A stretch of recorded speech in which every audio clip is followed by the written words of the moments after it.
One brisk afternoon in Washington, D.C., the streets were bustling with their usual mix of hurried professionals, wandering tourists, and the unseen souls who had fallen through the cracks of society. Among them was Martha, a woman in her late 50s, sitting quietly near the entrance of a busy subway station.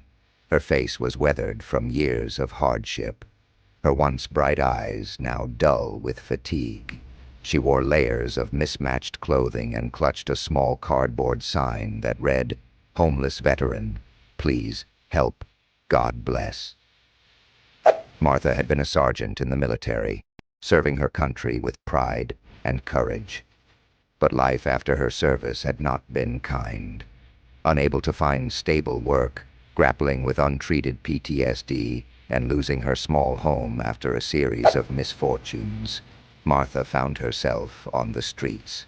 Despite her dire circumstances, she held on to a quiet dignity, rarely asking for help unless she truly needed it. That day, as she sat with her sign, people passed by, some sparing a glance but most pretending not to see her. She was invisible in plain sight, another nameless figure blending into the city's background. She had grown used to this invisibility, but it still stung. As she adjusted her tattered scarf against the chill, she caught sight of a sleek black SUV pulling up across the street. The car door opened, and out stepped a man in a dark overcoat. Martha squinted, trying to recognize him. It was only when he stepped closer, surrounded by a small group of security personnel, that she realized who it was. The man was Donald Trump, former President of the United States, now a private citizen. Martha froze.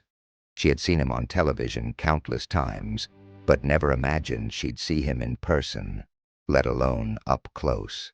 To her astonishment, Trump appeared to be walking in her direction.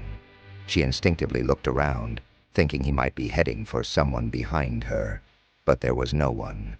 Trump stopped a few feet away from Martha, his expression soft but serious. "Hello," he said in a calm voice. "What's your name?" Martha hesitated, unsure how to respond. Finally, she found her voice.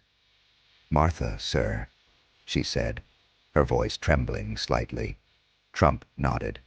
"Martha, I noticed your sign. You're a veteran?" "Yes, sir," she replied, sitting up straighter. "I served in the Army for 10 years. Thank you for your service," he said sincerely, crouching slightly so they were at eye level. Martha was taken aback by the genuine gratitude in his tone. She gave a small nod, unsure what to say. "Thank you, sir." Trump's gaze swept over her, taking in the worn clothes, the thin blanket she had draped over her lap, and the sparse belongings tucked into a weathered backpack beside her. "How long have you been out here?" he asked. Martha hesitated, feeling a lump form in her throat. "A few years," she admitted quietly. Trump's face tightened, and for a moment he was silent. Then he stood and gestured to one of his security team members. The man quickly approached, listening intently as Trump gave him quiet instructions. Turning back to Martha, Trump extended a hand. "Come with me," he said. Martha blinked, stunned. "What?"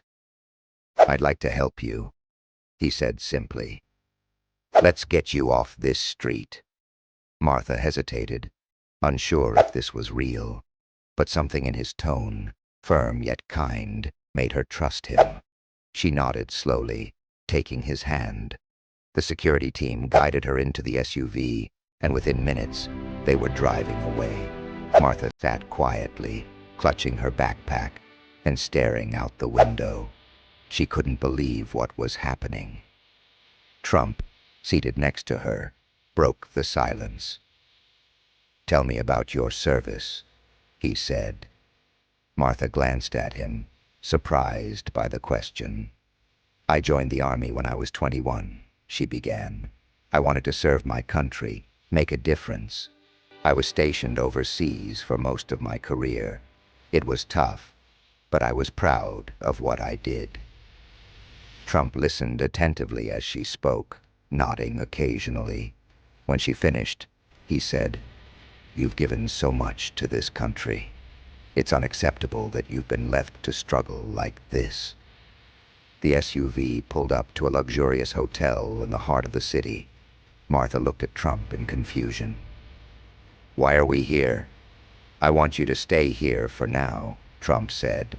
"We'll get you a room, some meals, and anything else you need while we figure out a long-term solution." Tears welled up in Martha's eyes. "I don't know how to thank you," she whispered. "You don't have to," Trump replied firmly. "This is the least I can do." Over the next few days, Martha was given a comfortable room, new clothes, and medical attention. Trump personally arranged for a team to assist her in finding permanent housing and accessing the benefits she was entitled to as a veteran. Word of the encounter quickly spread, making headlines across the country. Some praised Trump's actions, while others debated his motives. But for Martha, the impact was deeply personal. One evening, as she sat in her hotel room, now warm and well-fed, there was a knock at the door. She opened it to find Trump standing there, a folder in his hand. "I wanted to give you this," he said, handing her the folder. Martha opened it and gasped. Inside were documents confirming her new apartment, fully paid for the next year. Alongside it was a job offer from one of Trump's companies, tailored to her skills and experience. "I don't know what to say," she said, her voice breaking. "Say you'll take it," Trump said with a smile. Martha nodded, tears streaming down her face. "Thank you," she said. "Thank you for seeing me." Trump placed a hand on her shoulder. "It's the least I can do. You served this country with honor, Martha. Now it's time for this country to serve you." Martha's life transformed in the weeks that followed. With a stable home and job, she began to rebuild her life. She found herself smiling more, feeling hopeful for the first time in years. Her story became a symbol of how a single act of kindness could change a life. It reminded people that behind every face on the street was a story worth hearing, a person worth helping. What would you have done in Trump's shoes? Would you have stopped to help Martha? Share your thoughts in the comments below. Don't forget to like, share, and subscribe for more incredible stories that inspire and restore faith in humanity. Stay tuned for our next story. It's one you won't want to miss.